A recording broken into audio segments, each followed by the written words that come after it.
right, let's get it. Okay. Hope all is well. Welcome to the first official episode of Cleats Up with yours truly, Amobi Okugo. Obviously, I'm Amobi Okugo. But yeah, so this is the Cleats Up show. This is going to be interesting. As you know, I've done different soccer shows in the past. Shout out to, what we built with 2 Cents FC, uh, 90 plus episodes with different guests. Did Short, Long, which was a soccer show with Amazon. AMP program for that cycle. Obviously, we've done soccer content, continue to do soccer content, but we're going all in. It's been a long time coming. People have been asking. I've been, in the weeds doing stuff here and there, but it's time. And I think I like this name, Cleats Up. It's something that I did when I played, still play, but obviously not professionally. Uh, you know, Cleats Up is more than just obviously cleats up when you're going slide tackling, but like when I think of cleats up, it's just being authentic, being real, being someone that is not afraid to like ruffle some feathers. And that's just kind of who I am as a person. Like I'm not afraid to like say what's on my mind and stand up for things that I think need to be said, or for people that may not have a voice or be willing to step up and um, say what's on their mind. And I'll figure out a way. I'll stand up for some people that don't, how can I say it, aren't willing to go to bat. Like I have no problem with that, whether it's like directly, indirectly, under my breath. I'll find a way to make it known how I feel about a thing. Politically correct, politically incorrect. Um, yeah. So with that being said, I think Cleats Up is the correct name for this show. It's not only going to be show, it's going to be um, a franchise. It's going to be our media platform. And quick shout out to Cameron Newton with what he's done with Fourth and One. That's kind of where I got my inspo for Cleats Up. So it's going to be under my umbrella, obviously my YouTube channel. That's where it's going to be mostly. We'll definitely share clips on different social platforms, but this will always be on my YouTube channel. So make sure you subscribe for weekly soccer content. And it's not just going to be weekly content around, MLS, USL, NWSL, MLS Next, obviously US based soccer, but we'll be touching on a lot of different things. We'll have different shows, different entities under Cleats Up. So Cleats Up is like the soccer division of the content that I make. So with that being said, that's the intro. This is the first episode, and so we're winging it, but we're not winging it. So these are my show notes. If you can see what we're going to talk about. Obviously, it's just me and the webcam talking, and eventually, as we get sponsors, shout out Apple, shout out Fubo TV, shout out Prize Picks. Who else is sponsoring shows these days? We'll be getting some sponsorship soon, so we'll definitely up the quality, up the content, and continue to move forward. But let's get right into it. All my boys are retiring. All my boys are retiring. I literally sent a text out to two of my boys. Shout out Zarek, shout out Zach, um, who is they're gonna be on their 13th plus or 14th season. So testament to their not only ability, but being able to play this long and still play at a high level. Shout out to them. But yo, just this past week, Kellen Rowe, uh, that guy's a dog, by the way. Legend of a player, retiring. Will Bruin, retiring. Someone just else just announced a retirement. My boy Scotty Caldwell retired. Who else just retired? Like, oh, Victor Uyoya. Sorry, I butchered your last name, Victor. Retired. There's a couple more that I'm missing, but these are my dogs. This is the like 90, 91, 89. Like if you're like from 89 to like 93, you know, and by age group. So the funny thing about soccer is like you don't ask someone how old they are, you ask them like what year they were born, and like you can just do like the math on your own. So like now I'm hearing people like, oh yeah, I'm a '01. It's like, whoa, what? You're a '01? That means you're I go by, oh, that's my brother's age. Like, wow. So yeah, when they ask you, they don't ask you how old you are, they ask you like what year you are. So like anyone from the 89 year to like 93, 94, they're like, it's like slim pickings. Um, so it's just crazy to think like time flies, getting older, and it's just a testament to the growth of the league to see how far it's come from obviously the time I was in the league to the time I retired to even now. It's been about, since I was in MLS versus when I retired. It's just been crazy to see. And shout out to the players that have paved the way, not only, obviously from the start of MLS and the start of North America, soccer in North America, there are a lot of pioneers, but obviously MLS that have paved the way for me. And then obviously the people that are continuing to pave the way as it continues to grow, as it continues to evolve, as it continues to change.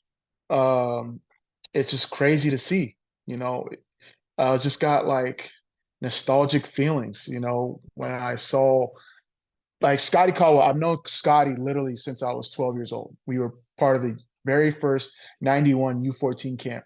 And to see his career go the way it is, you couldn't be happier for someone like him.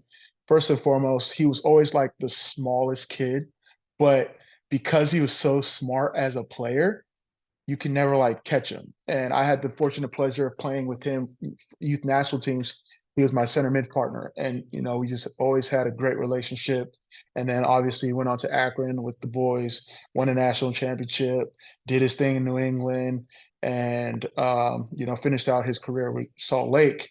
And you just like think like he's married, has a kid, and you're just like, yo, I remember when we were like doing regional battles and playing for the national team when we're 12, 13, and now we're 32, 33 years old. It's just crazy to think. You just get these nostalgic feelings of like time flies, and you really want to appreciate the moments, and you want to play as long as you can if that's what your calling is. But as you know, I talk about, things outside of sports, like we have our whole lives ahead of us, but soccer was such a pivotal piece of that.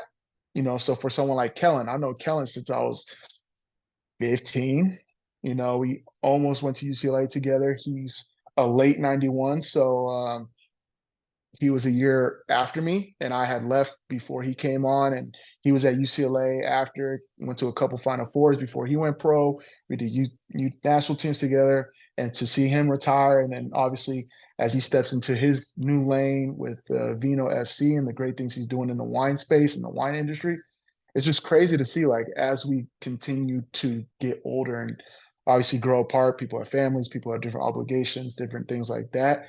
It's just crazy. Like, so when I saw these announcements, oh, how can I forget? My boy Ray, that's who I was forgetting. Uh, Ray just announced his retirement or he's moving on. It's still to be determined. But, Ray, that's my guy. Obviously, I didn't know him like in the youth days. We knew of each other, just, that's how it goes. He's a Region 2 legend, Indiana legend. But then we had the fortunate pleasure of playing together in Philly. And then that's one of my guys, like from time. So even him, like he retired, came back, and now he's retiring again or moving on, depending. I'm not saying his business because I don't even know, to be fair. But I guess I'm just reminiscing, and it feels weird to say that as young as we are old when it comes to soccer. So just this initial segment is just shout out to all my guys, the ones that just recently announced their retirements. Enjoy the time off, but definitely this is not the end. This is just this was your first game. Now it's all about finding your second game. So I'm excited for all of y'all. And then obviously, you can count on me as someone as a resource and a friend to support. But it's really crazy to see, just seeing all these guys retire. Uh, but for the guys that's still going on, um, it's amazing to see. So, and to that point, I definitely want to give a shout out to, someone like Dax McCarthy. I saw him make a post year 19. It was like a full circle post when he first came into the league, I think like in 2006, 2007. I remember because I think I just had started residency, and he was a guy that went to residency like prior, so it wasn't like the same cycle. But we always looked up to guys that had come from residency and then moved on to go pro. Um, yeah, and he was like his first number in the league was number 13. And then now, as he's 19 years later, playing with Atlanta, over 400 appearances, like barely, I think he's only missed the playoff 1 year. Just a testament to his body of work, his character, obviously his play, guys like that. And the reason why I bring him up is because if you know Dax's story, and I'm not talking like me and Dax are like really close, or like I could call him up and we'll have an hour conversation, but obviously I can definitely say, or there's a mutual respect with him. But he's someone that went to Dallas. First of all, he went to residency, national team, obviously high level. Goes to UNC, I think for a year, if that, or maybe two, if that. Then goes pro, goes to Dallas. He's Generation Adidas kid, but he doesn't play a lot his first year. And to be fair, his cycle when he was in residency, it was a stack cycle. He's like Satella, Danny Satella, Michael Bradley, some heavy hitters. So he was never like the number one center mid guy coming out of his class. But he's the last man standing. And I say that to say that like every person has their own path in terms of where their career might take them, how their career might go. He's an MLS lifer, but um, there's no bad thing about that. Like he's had a great career, not counting his pockets, but he's made quite a bit of money. I'm sure he would tell you like he's had a great life, obviously with its ups and downs from a soccer standpoint. But um, for any young kid that's like, oh, okay, I might not be the highest on the totem pole, a guy like Dax McCarthy is a great case study. Obviously, I've talked about it before, youth national team, but when he first came to Dallas, he didn't play a lot. Like his first year, barely played. And me personally, I definitely took his career as like a roadmap because it's like my first year, I didn't play. And I'm not even trying to like use his story to tie my story in, but his first year in Dallas, he barely played. He finally broke through. You know, Dallas ends up going to the finals. He's doing well. He gets traded to DC after 10 games or 12 games, if that. He gets traded from DC to New York. And initially, everyone's like, damn, like, whatever, talking mess, talking shit about Dax. Like, he was supposed to be like the big thing with DC, change the whole system, blah, blah, blah. It didn't work out. He ends up becoming like one of the best midfielders in MLS through his time in New York. And that's kind of like what his time in New York is kind of what like cemented his space in MLS. And then since then, he's gone on to Chicago, turned that team around. Nashville turned that team around.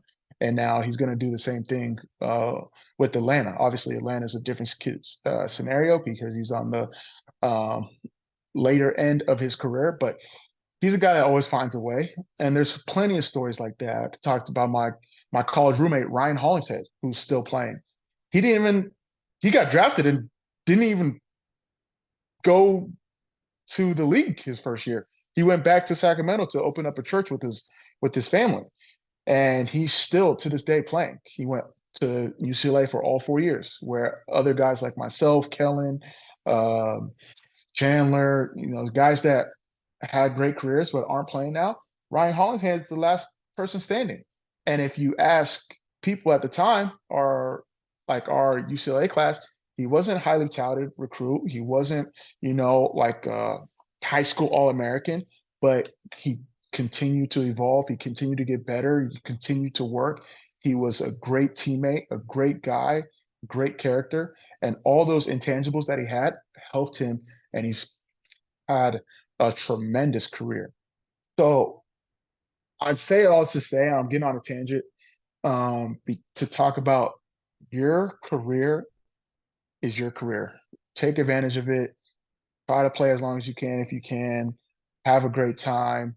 You never know how like the road is going to take you on, but just embrace every moment of it because you never know when it's going to end.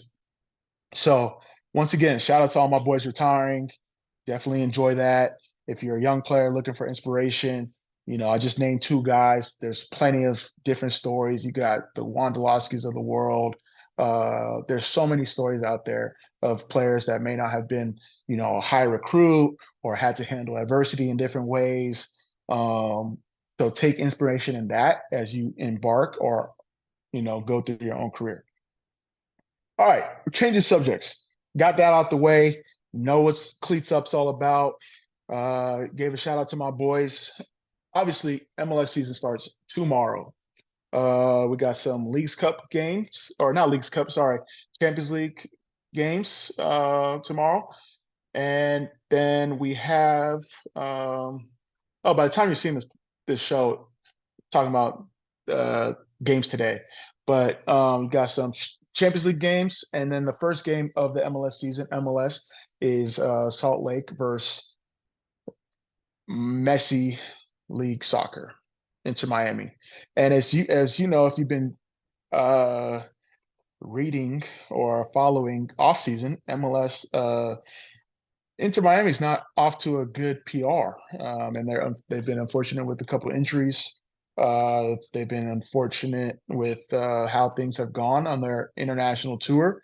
But I mean, I'm pretty confident that they're going to have a good season. Um, it's going to be interesting to watch them and see how they navigate, the whole season rather than a half season like last year. But I'm interested to see how that goes. In terms of predictions, I'm gonna go through the list of games and we're gonna get it done. We're gonna get it going. First and foremost, I want to say this is the first episode, getting back into the swing of things.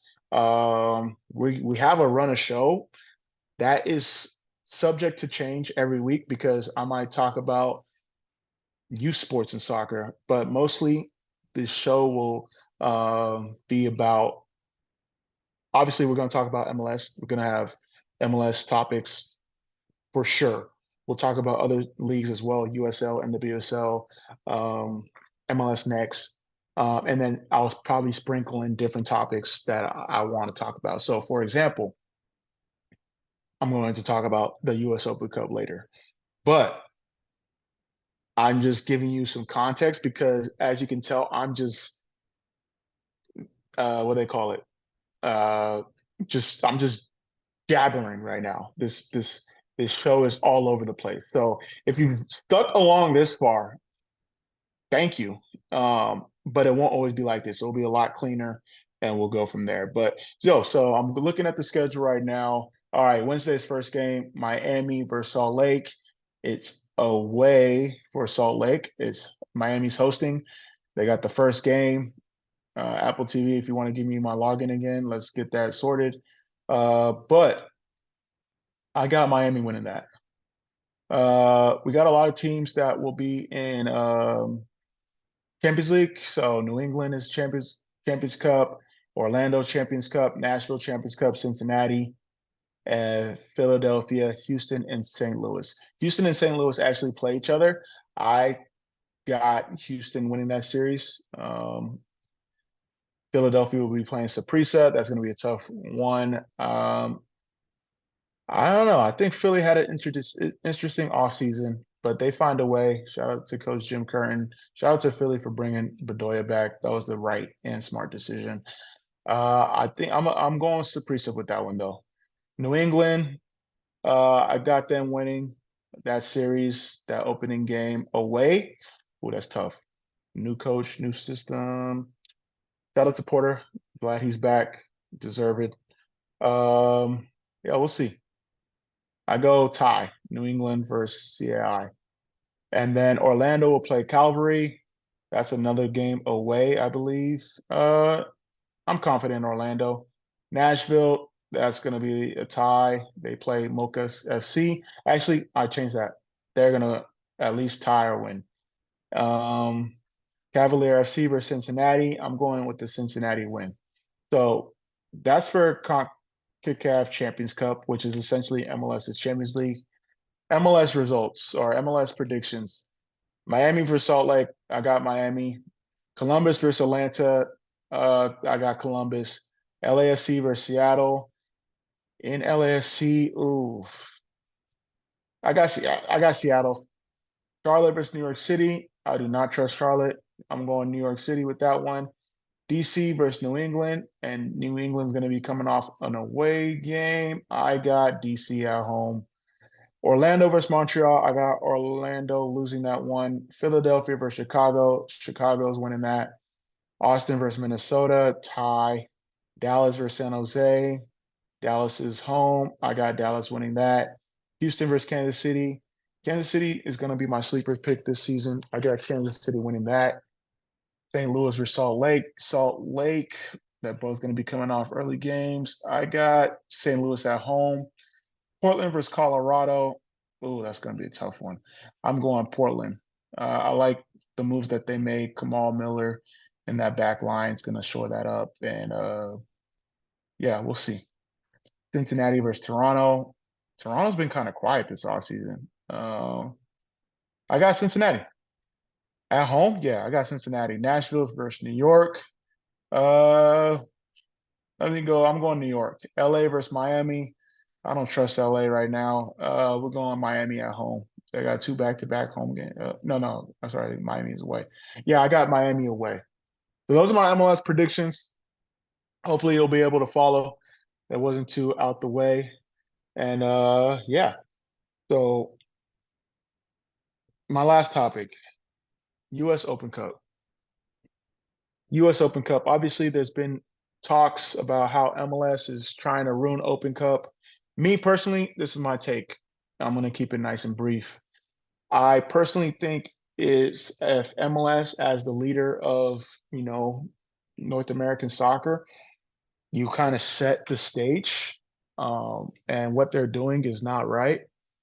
It it it's not solely on MLS too, because US soccer needs to put more money into US Open Cup for it to be viable and it to make sense. They need to do a lot more storytelling around it, a lot more marketing. They can do more. But US Open Cup is such a wonderful opportunity for teams, players to have that opportunity to play against the big dogs. So that alone, MLS, obviously, playing on bad fields or risking injury, I understand that. But the essence of Open Cup and what it allows for the inclusiveness of soccer in this country, that alone should make it a priority for MLS teams to get involved. The fact that you only really have to win 5 games to then get a Champions Cup spot, that's another reason. Um, and I honestly think, and I'm not speaking for the Hunts at all, but the U.S. Open Cup is named after Lamar Hunt. Lamar Hunt is a pioneer, trailblazer in the soccer space in North America. Him, him alone, along with other trailblazers, are the reason why MLS still exists today. The Hunt family still owns FC Dallas.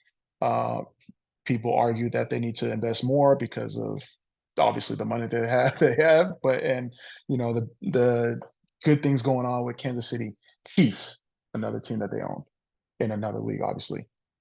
But the U.S. Open Cup is called the Lamar Hunt U.S. Open Cup. And when MLS started, he literally owned like 5 teams to help grow the league. Obviously, he's a businessman. It helped him and his family and for generations to come. But for that alone, I think you need to put some respect into the Open Cup. You got to pay homage to the people that helped before. And I think it's a disservice, a disrespect for, MLS clubs and Don Garber to say, Open Cup is this and that, and we're not putting our teams up. Like, there's different ways to go about it. You can play your reserves. You can, obviously not take it as serious, but to like remove your teams and like kind of mess up the status of what Open Cup is all about. Nah, like, no, we got to change that. So that's my take on it. This is the Cleats Up show. So we're going to keep it Cleats Up. We're going to keep it real, authentic. We're going to tackle real issues. We're going to give honest reviews. We're going to give honest takes. We're going to keep everything authentic. But yeah, this was the first episode. It's going to be a lot better, a lot cleaner, a lot smoother. But I felt like, let me get the first episode out the way and we'll go from there. So yeah, that's it. Catch y'all later. Appreciate y'all. Make sure y'all subscribe. Make sure y'all do what y'all need to do. And we'll see y'all next week. There's going to be a weekly show. Like I said before, we're going to talk about different topics and we'll go from there. But with that being said, appreciate y'all for taking the time. Make sure you subscribe. Make sure you like. Make sure you share.